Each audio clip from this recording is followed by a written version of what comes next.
That's right. I have camp program director Dina Datillio. Boy, I was having a hard time saying sushi chefs earlier. Now I have to say that.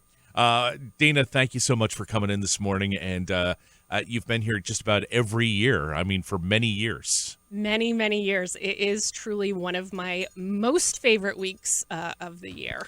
We talked earlier, too, about the fact that it was this broadcast is how you kind of learned about camp. Talk a little bit about that, because we were mentioning that earlier, that some folks had done that. Yeah, I was actually on the interstate getting ready to go pick up my car that was having work, listening to the broadcast, as I always had, crying, tears of joy, actually.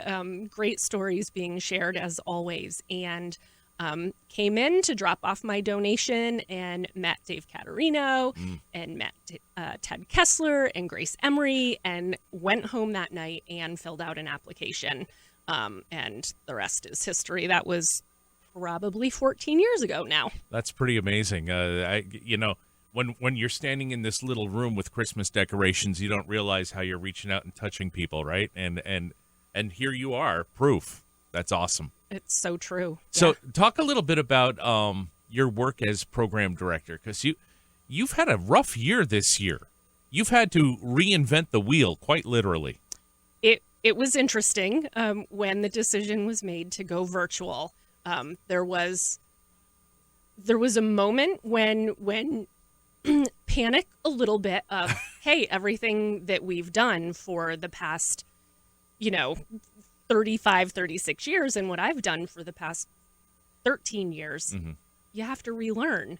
And so I will tell you, though, there, was no doubt in my mind that as a team, between staff, between all of our volunteers who bring great knowledge and great creativity to everything they do, we pivoted and brought the best of the best to our campers, as I feel we always have. And you felt that throughout the week. The connections that were made were truly amazing. I described it earlier in the week. Instead of having one camp for 70 kids, you had 70 camps.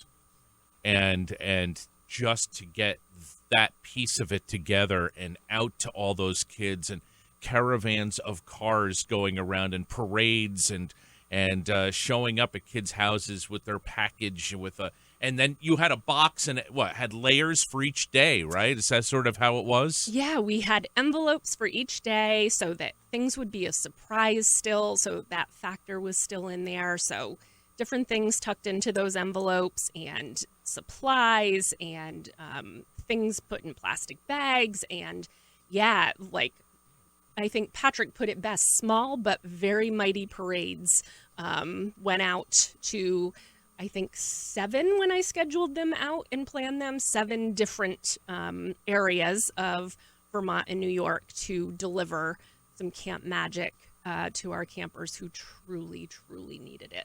Wow, that is so cool. And we're hearing from the kids and their families now saying, oh, no, this was the best week of the summer. And I was thinking, I was a small part of it, of the sing-along up at camp with my wife, and we were a group of about, 20 of us doing a sing-along with Charlie, and it was a lot of fun and everything, but I was thinking to myself, yeah, but this just isn't camp. But it was to the kids. They were having a ball. Even Charlie's horrible jokes, they loved them.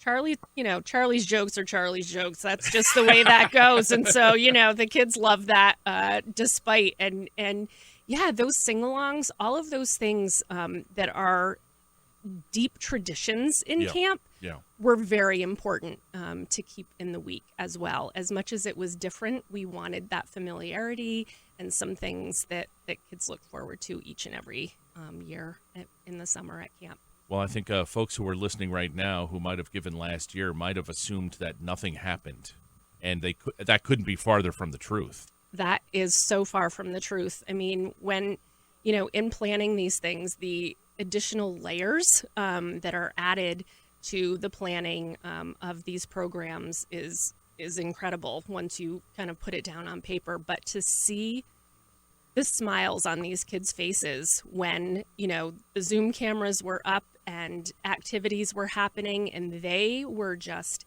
in it, 150%. This was what they had looked forward to all year. Yeah. And the connections, you know, and even hearing them, even this week, the connections that were made and the fun that they had reconnecting with their camp family was something that they just have looked forward to, and they logged in every day and took part as much as they could. Have you heard anything from medical staff about who's getting their vaccines first? Oh my gosh, we haven't. I know that's the big question right now, right? When? Right? When? Yeah, the big because waiting game. It's not just all the volunteers, but it's going to be the kids too, right? Everybody. Yeah. So, you know, before we can be back in person, there's a lot that needs to be put in place. So, you know, so we're just plugging away, and we have winter weekends coming up, which are being planned right now. Right.